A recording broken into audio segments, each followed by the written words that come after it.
Hello, guys. Welcome back to Trickway. I'm Trainspotting Trev Nod. What am I when it comes to this, actually? Let's just say Trevor, because this isn't the gaming one. And that's Gray over there. We're back again, man. That's three times in the space. No, 3 episode reviews in the space of 5 days? 4 days? Yeah. 4 days. Wow. Yeah, It's nuts. that's a lot. I think we're back to normal after this, though, Gray. I think it's every week. Yeah. We tend not to take breaks so much, touch wood, with the Star Trek stuff. So I think we go until episode 10, and then there's a long break, and then I don't know what comes after that. How many episodes are supposed to be 10. Lower Decks this time? 10. Oh, 10? Okay. 10. Okay. Prodigy's in the can, but we don't know when and who's going to show that. And Discovery. Waiting. Discovery will be the next one, but it'll be like January or February. I really hope we're not waiting for 2-3 months without any Trek, man, but we might. So I don't know if they put up those what they call very short treks. Then, then we basically got nothing because those things are bad. Yeah, so please get your ideas out of specials and things you want, starships and characters and just whatever. Like, even if we do 20-minute, 30-minute videos, it's all good. I'm gonna do a quick special right now on Shrek Day and very short treks. It's bad. Is it? I haven't seen it. I saw this. I saw a couple, and they're just it's stupid. I mean, it just doesn't make sense. It's really dumb. Is this the new ones or the ones from back in the day? No, what they did was they decided to make these little short cartoons because it's the 50th anniversary of Star Trek the Animated Series. Right. What they did was they used the old style animation, which was not very good back then. So they use that old style animation and they create new stuff, and it's like a parody. Right. It's not really that funny. It's actually in some ways kind of stupid too. Should it be funny though? That's Lower Decks. I don't know anymore. You know, they haven't had a good Trek Day in years. Every Trek Day it comes out, it's always something stupid or bad. That Trek Day wasn't good. I must admit. I know you said it was better than last year, Craig, but that's not difficult considering that one was dire. This was just above dire. Yeah, literally. Yeah, almost diarrhea level. Not quite. Just they've nothing to show because of all the strikes and stuff. They can't really announce anything new because they can't be working on it just now because of what's going on. So they are scraping the barrel and they've no choice. Is what it is. I guess so. But yeah, so we all have plenty of time for specials. I think the point of that is. So this is Lower Decks still, of course. It's season 4, episode 3. And I do like the titles of these of the Star Trek episodes. They're mostly always great. And this is In the Cradle of Vexilon. Who is Vexilon? We'll get to who Vexilon is. He's actually... Vexilon reminds me of Hitchhikers' Guide to the Galaxy, the big computer and that. Kind of. A little bit so. 42. 40, that's the answer to everything. What is the answer to everything, anything, and all the answers in the universe or something? Paraphrasing. Right, the entire everything and the entire universe, the whole connection, everything. What would be the answer to all and then of a long pause. 42. A long pause, and they'd be like, 42. And they're like, sorry. Did you say that again? What? Come again? Genius. It's absolutely genius. Right, sorry, we're diverging already, as we do. Right, okay, so the start of this was pretty cool, Greg, because I don't know what they call it in sci-fi. I'd say a Halo ring, because I've watched a bit of Halo. The crew are visiting this artificial structure in space, and it looks like the Halo rings from the Halo games and the Halo TV series. I wish we had Mr. Ross Light on here, because he is an absolute Halo fanboy. Was that your best description of this thing? It wasn't a Dice-sphere because that's literally a sphere, Dice-sphere is different, yeah. But yeah, I guess that's pretty good. It's almost like a giant circular space station, except it's a world, apparently. Yeah. And this computer is controlling everything, all the weather, all the plants, all the whatever it might be. Everything. Everything. I've seen it in science fiction quite a lot, these ring things, but they're... Oh, do you know where I saw it? Interstellar, the movie. Right. Yeah, it was in that. So it's a theoretical thing. So maybe one day. They just love rings. I mean, Stargate, ring, right? TV series, ring. Yeah. You have the Halo ring here. You have the Interstellar, like you just said. I don't know if I've ever seen one in Star Trek before. If there has been one... and they also had a big ring in The Expanse. Yeah, rings for everything. Use one there. I mean, the rings are yeah, it, but has there been one in Star Trek before?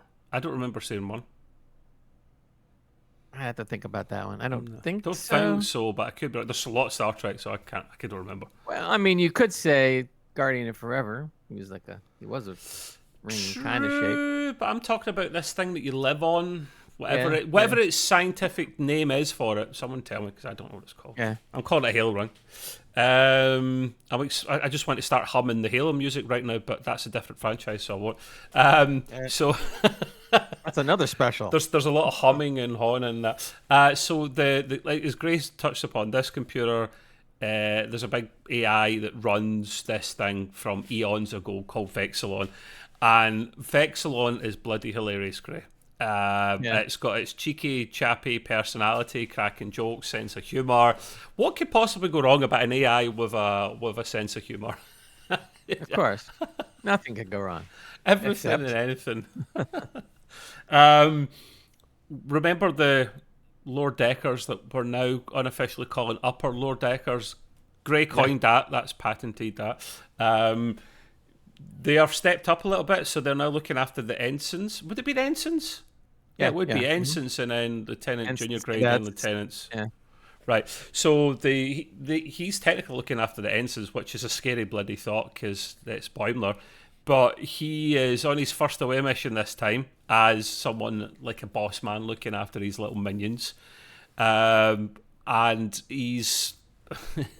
Gray put a little note here as if he thought it was... I don't know if you thought I was being stupid or not. I was being facetious. Remember, Star Trek Lower Decks touches upon all the topics and things we always wondered what would happen in Star Trek, like toilets and showers and comm badges, and what happens if you tap them and the person you're speaking to is right beside you. Yes, Gray put feedback there, that's what it is, but I'm putting a little cheeky winky face just thinking what would happen if you actually tried to speak to someone that was right beside you. Feedback. Boimler's a bit of an idiot. He doesn't realise that his WhatsApp chat, that's the best way I could describe it, because I think he was doing it to many people, was right beside him. And it was Tivin, I think it was right beside him. So now, slowly but surely, it's going to run out of control. Of course it is. It's lower decks, guys. The new junior grade lieutenants, or the lieutenant junior grade, should I say, they now have access to an anomaly room, right? So can you just imagine, in my work, I give access to people for different rooms and stuff depending on their rank. And I've got one of the higher ranks just because I'm an IT, because you get it all by default. And it's given access to someone higher up for, say, a server room. They've now got access to an anomaly storage room. And they go in there, and Gray noticed some things straight away. The first thing, it's all random artifacts they've picked up over time that are still to be, categorized and then put into their wherever they're going to their final destination. And there's loads of random things in there. I'm just literally going to quote Dr. Tiana there, so I apologise for the sweary word, but it's acceptable because it's Dr. Tiana and she's bloody hilarious. There's a little Betazoid gift box, right, with a little face in it, which I do remember from back in the day. And this thing is like a little face in it talking away, and it's almost as if it's got multiple personality disorder, because it literally just says, eat a bag of Borg dicks, right? I was like, what? I should have paused it and I went, what? What Borg? I know, it was funny because this thing is like a parrot or something. Every time someone says something, it picks up on it and repeats it. It's like, oh, God. Eat a bag of Borg dicks. And then Tindy went, I didn't know Dr. Tiana came in earlier. She knows it too well. Who else? Oh, man, there you go. See, there you go. There is the funny lines. There is our favourite character. Yeah.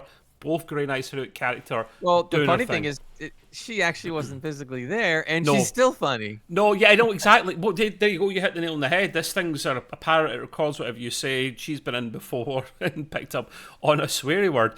But Grey did notice a lot of cool things in this room about Easter eggs, which numbnuts here did not. So, because I was writing and watching, Grey's not got quite the same luxury. What did you spot?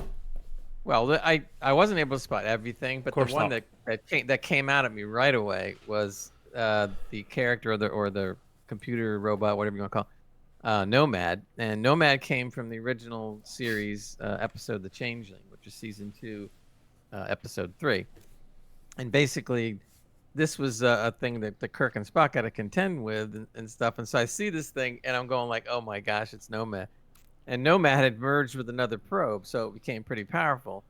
I'm not going to go through the whole episode, but basically, it thought Captain Kirk was its creator because the original creator's last name was Roy Kirk.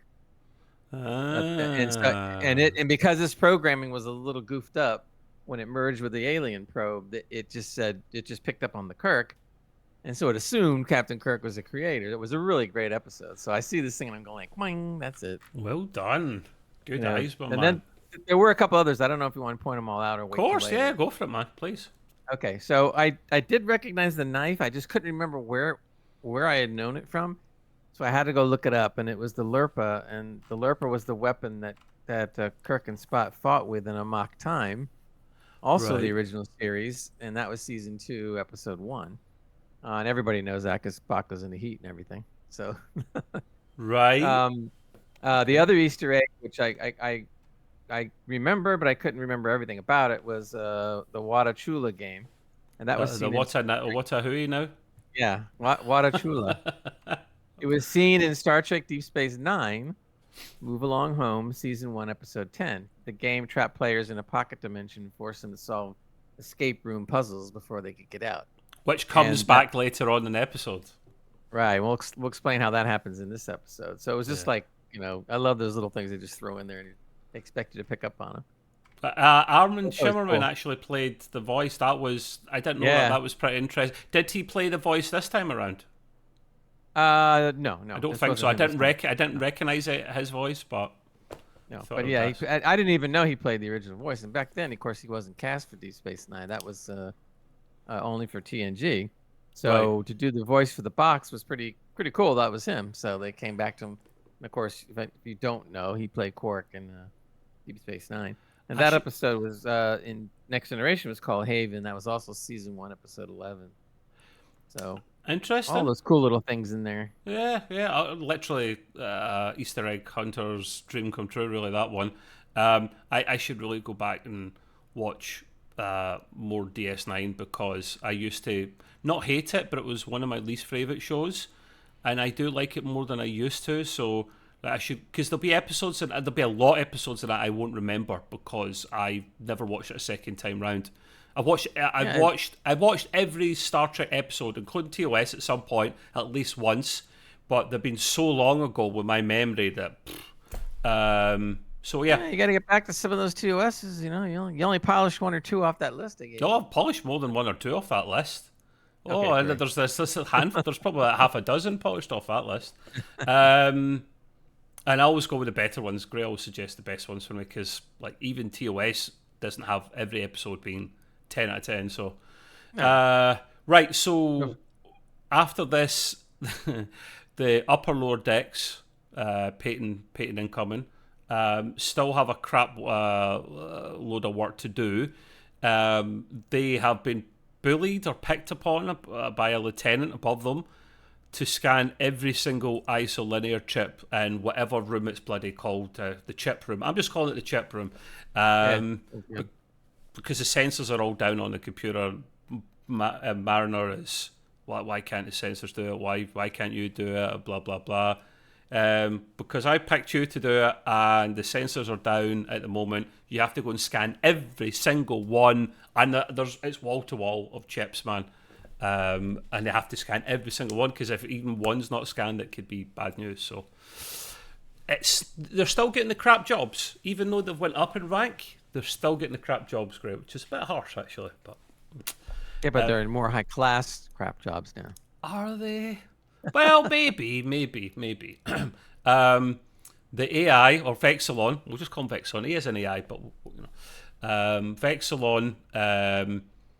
Is down or is on the fritz is the technical term, on the fritz. On the fritz, yes. Because the OS, the operating system, is out of date.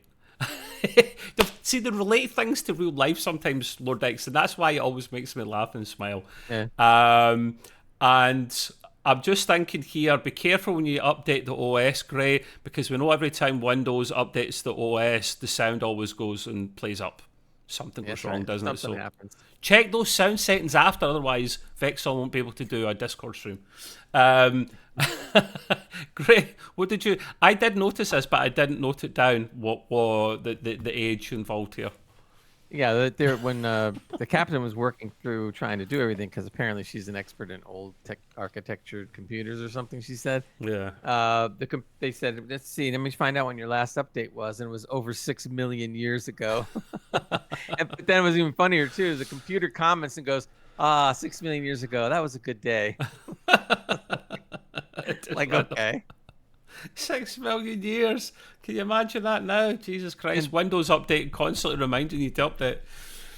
The other thing that was funny, but they didn't say anything about it, is right next to the computer were floppy disks, but the floppy disks were this big.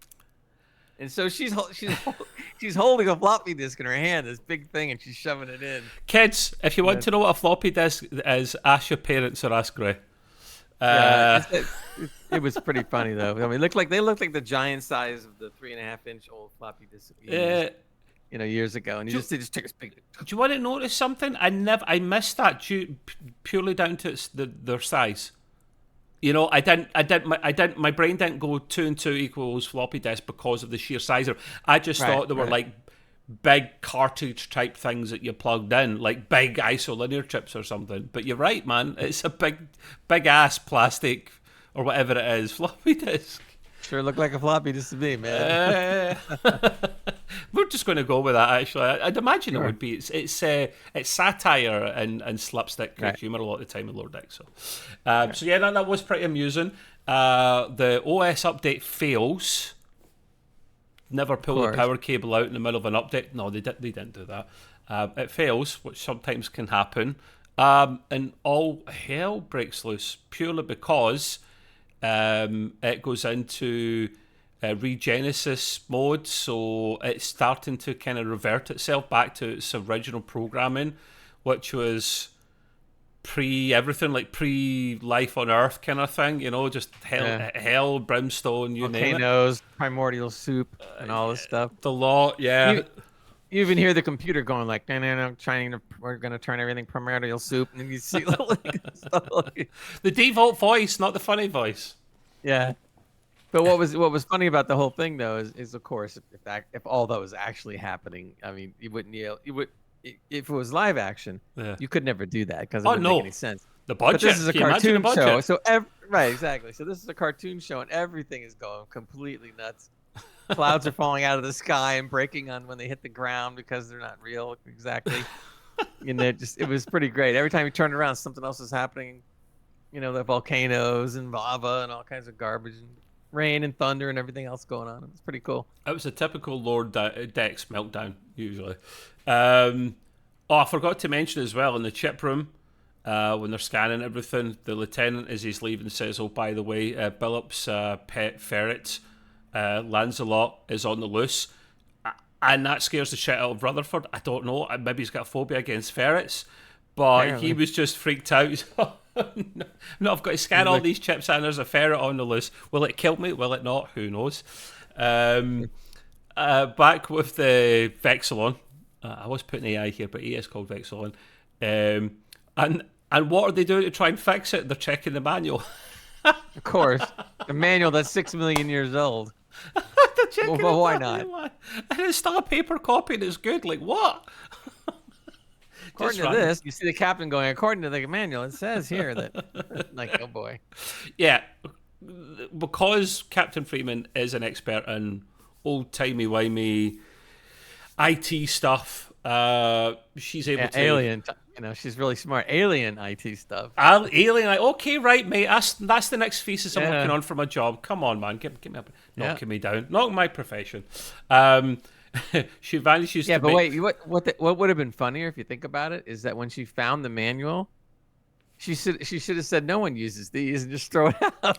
Yes, this is true. That would have been funnier because that would be so true. Someone hands her the manual and she goes, "No one checks the manual. You wing it." Does this? And then you go running back for the manual. You're like, "Shit, I kind of need it." She's able to make sense of this manual and the way to get everything back to normal is the reboot, the reset option. Of course it is. That's just this is my job. Did you turn it off and on? Yeah, no, she didn't this time. She has to do a little bit more. She has to press the little CMOS thing in to clear the motherboard now. But it's the reboot option, which typical. I knew that was going to happen. Vexilon, or at this stage, I'm going to just call it the AI because Vexilon's the cheeky chappy personality, so I don't really know if the other one we can kind of technically call it that. It goes into default modes, like we were touching on before, and that's where you get the primordial soup from and early planet type building stuff. But back with our boy Boims. This was a weird one because maybe you remember what this was, Gray. The device that him and the ensigns are working on, did you pick up what that actual device was, or was it just a thingamabob or a thingamajig? I mean, I knew it had something to do with power. Power something. But that everything had to be done in a certain order, because if you don't do it, then the cylinders that they were changing out or whatever would blow up. And so Boims is going crazy, going like, oh my God, if you don't do it right, it blows up, it's going to kill everyone. So he's like freaking out on all this. So it was pretty funny though, because he's sitting there like, he's so nervous. He says, here, let me demonstrate how to do one. And then when they cut back to the scene later, he's already done like 8 of these things. He's going like, oh, there's only one left. Let me show you again. I think poor Boims is shitting himself because he knew what it was like to be in that position before where you always messed up. And there's always a little part of Boims that's always going to be like that regardless. Even when he makes captain, one day he's still going to make an arse of it on the odd occasion. But Gray was right. It's some kind of power regulation type device. Let's just say the power for bloody Vexilon, right? And there are these cylinders that he's got to pull out in a particular order, otherwise it could cause a chain reaction and they do blow up. He knows how to get it out, but he's too hesitant to ask the ensigns to do it in case they mess up. Problem is, you need 3 of them to take one out. So he's like, no, it's fine, I'll give you a demo watch. He's got a leg here, pulling this clamp out, and a leg here, and then uses his teeth to pull the thing out. So what? You're a contortionist. And then you turn it this way. You're a contortionist, Boims. He wanted to.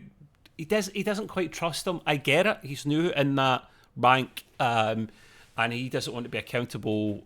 So he wants to do it himself. So he goes to do a second demo, and to Vin, the Vulcan officer, she's Boims. Would you give them a chance? Come on, like this is not logical. They are, you've got to trust them. This is their job. We're a team. All that kind of good Starfleet talk.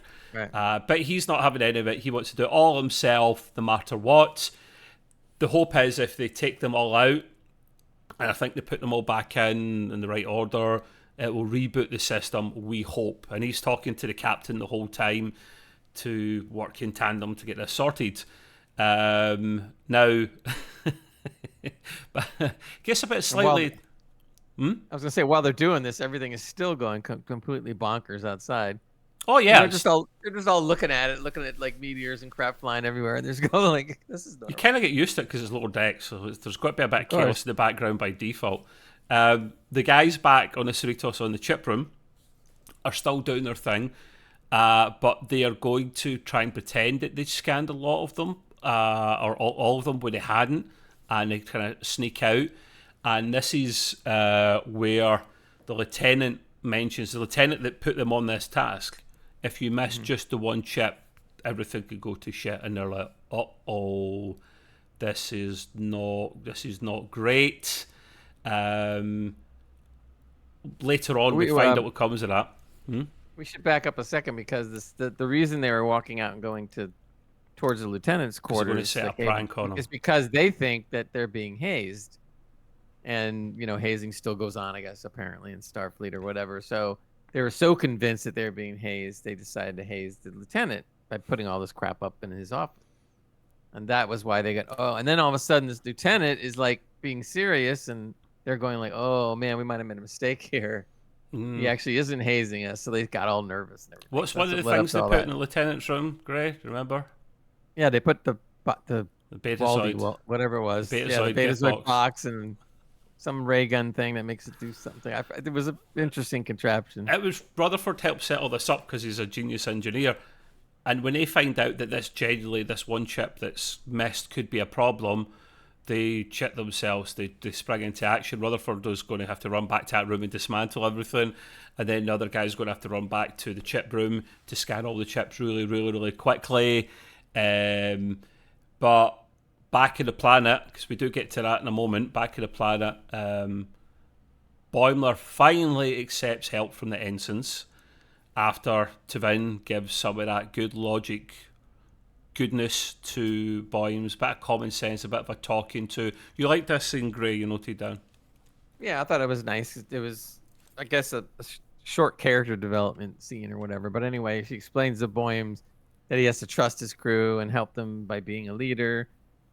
She explains that Boymes got his record, that his record showed that he deserved the promotion because he didn't think he did. Yeah. And he was concerned about their lives being, hurt or somebody would die in his watch or whatever. And that's when Tuvin reminded him that Starfleet is, you take your chances. That's the way it is. Dangerous part of the business. Kirk has said that way back. Oh, yeah. Yeah. It's a teamwork. It's a team game at the end of the day. There's no one person that takes all the credit here. Now, the thing we were touching on a moment ago about the trap kind of being set up in the lieutenant's room kind of comes full circle, because back on the Cerritos, they break into their little teams. Tindy goes absolutely ham. She goes in with 2 scanners that are like phasers in their little holsters at the side and their little glasses. She goes in and just pretends she's in the shooting range, just scans them like an absolute beast. She just purely focuses scanning every single chip. Because, by the way, the one thing we didn't mention was the lieutenant was nasty to them.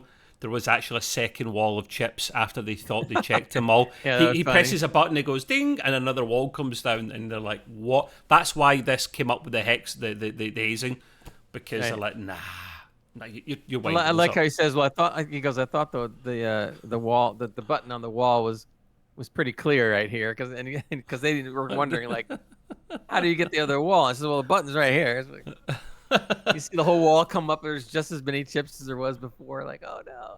So setting a trap for the lieutenant and getting revenge on him sounded like a plan at the time. I would have done exactly the same thing. Rutherford runs back to Lieutenant's quarters to try and undo the trap he set up, but it backfires as the little bloody Betazoid gift box thing traps him. He literally gets stuck inside it, like the DS9 episode. Right, stuck inside the Walla Chala the Walla Bing Bang that we just talked about. Right? Say that 10 times quickly, Gray. He's stuck in it. I don't remember the episode, Gray. I don't know if you did. It was basically, you said before, a bunch of smaller challenges that you had to try and escape, but Rutherford's literally skipping them really, really quickly and efficiently, because I guess he knew what happened inside and out. The Wada Chula. The Wada Chula. From Deep Space Nine, yes. But Rutherford is like buzzing through these things, whereas in the episode, it took a while for them to figure out like all the different puzzles and stuff. He just goes like right through it. And it was great because there was one scene where he figures it out like within a second, and the I don't know, the holograms or whatever inside this thing just go, oh. you see him go, oh, because they thought he was going to be in there for a while, so they're all disappointed. That was pretty funny. Meanwhile, what's happening this whole time with Mariner, because the lieutenant is almost back at his quarters at this stage, and there's a bit of a distraction on the cards, isn't there? Yep. There's at this point here, the Mariner's actually talking to the vet engineer about what he's been up to and the kind of music he likes. For a while, he wouldn't shut up for a good long time. And he's almost back at the quarters at this stage, but they're looking for that distraction. So she just basically asks him everything and anything, including jazz music. And who else do we know in Star Trek that loves jazz music? Riker. Riker, yeah. He's our man. So they just about managed to dismantle the trap. Like we said before, he breezes through it, Rutherford, because he knows what to expect. It's a bit of a shit game if you can't adapt. But anyway, I'm nitpicking, of course. It turned out, though, Gray, here's the kicker. It turned out the lieutenant didn't have to go back to his quarters in the first place, because the friend he was meeting for dinner, the plans changed and he was going to go to his place rather than lieutenant's place, and they're just like face palm, like, oh, come on, really? Typical, right? Typical.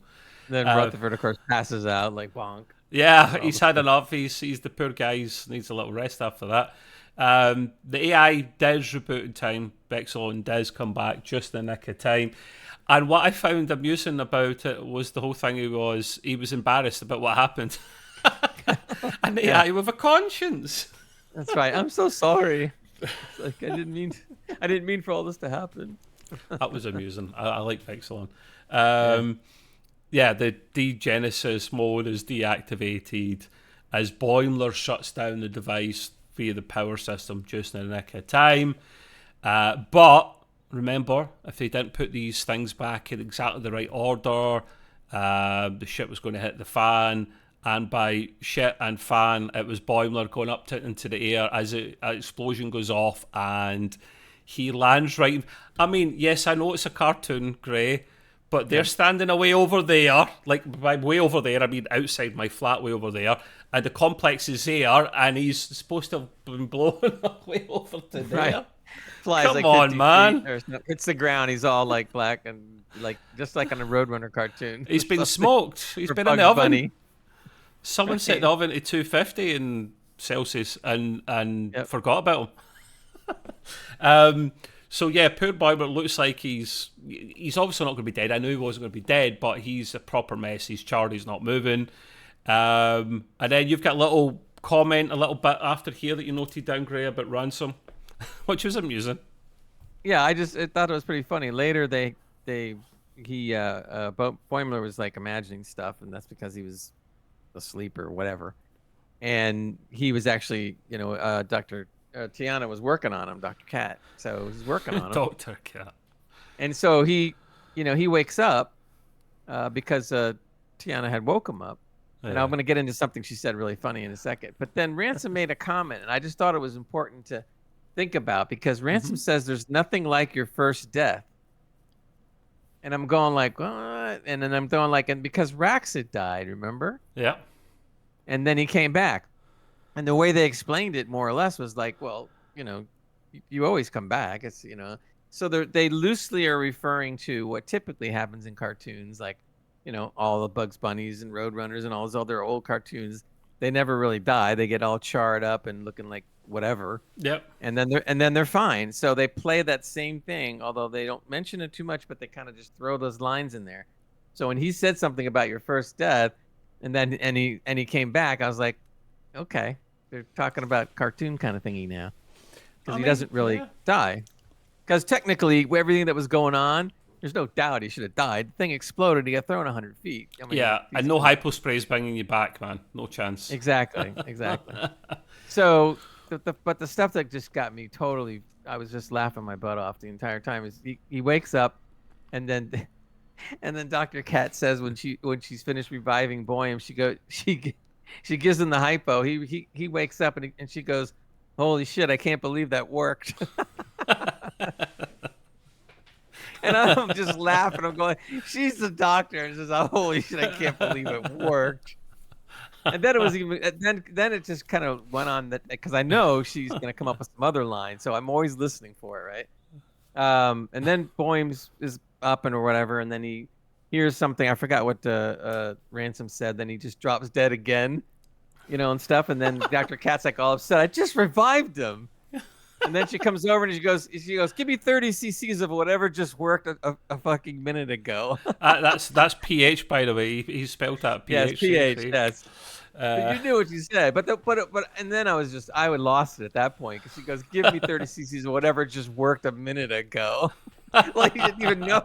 She didn't even know what he gave him. Just give it to me again. That was just great, man. I live for listening to Dr. Cat do this stuff, man. It's just great. These are some of the best lines she's had in the last few episodes. I mean, that was just classic. Well, they heard you, Gray. They heard you. They're like, Gray wasn't happy before, so I still stand by the fact that her cursing has to be beeped out because it adds to it. If she just swore, it wouldn't be as shocking. But fine well what she said when it's beeped over. So she's bloody hilarious. Keep her going, and I want her to have more cameos in this. So yeah, genius moment, funny but kind of end to the episode, but we're not quite done there, almost. Swear a word, incoming apologies. That bastard lieutenant, the one that was being nasty, was pulling their leg the whole time as he's standing in the officer's bar with Ransom, typical in crap company with Ransom, as he confesses to Ransom what he'd done. And Ransom was just like, there's nothing better than fresh new lieutenants, something like that. Yeah. I was like, you dirty little so-and-so. I had a feeling that it definitely was hazing. They did throw you off the track a little bit, but it just...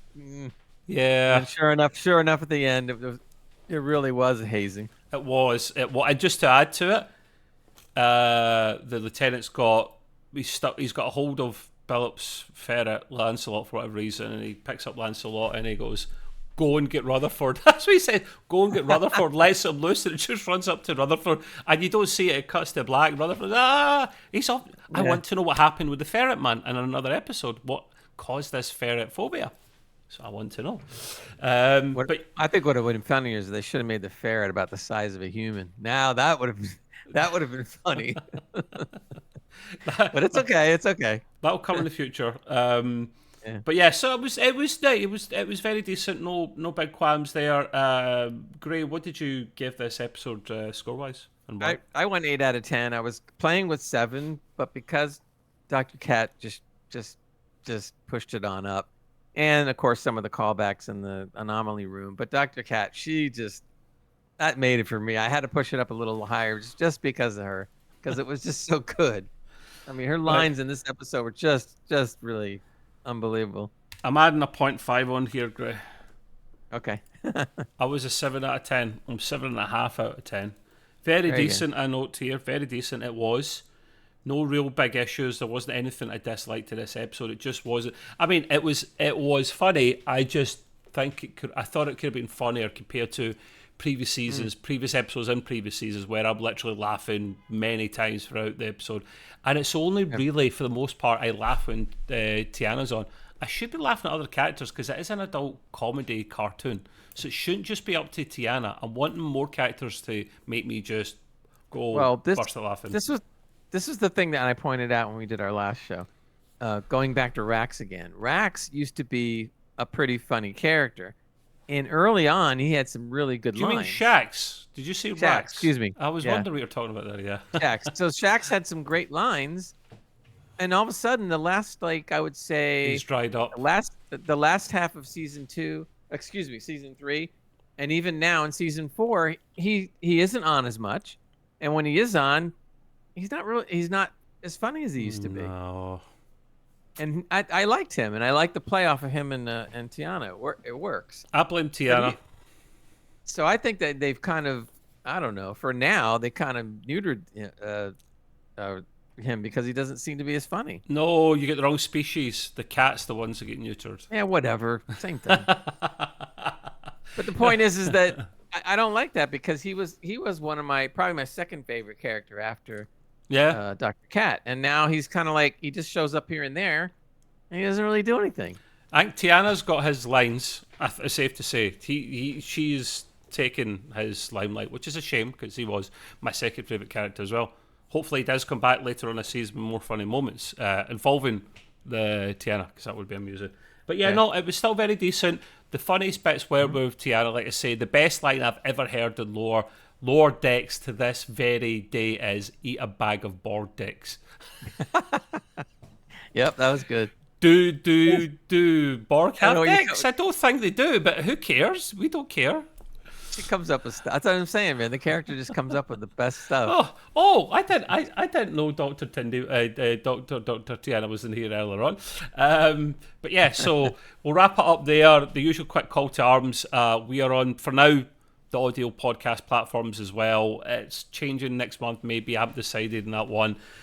We get more views, believe it or not, on YouTube than we do the audio side of things. But for a moment, as well as the YouTube, the podcast platforms, you can list us audio-wise wherever you get your audio podcasts, and then on the Twitters at The Trickway as well.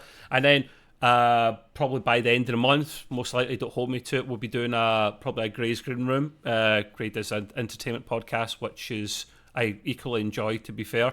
And we'll be talking about all the shenanigans that have been happening in Hollywood or not been happening. And not. and you can find Gray in all the usual same places as well, on the YouTubes at Gray's Green Room, and on the audio play, wherever you listen to your audio podcasts as well. One of those things. One of those things. You try saying all that quickly.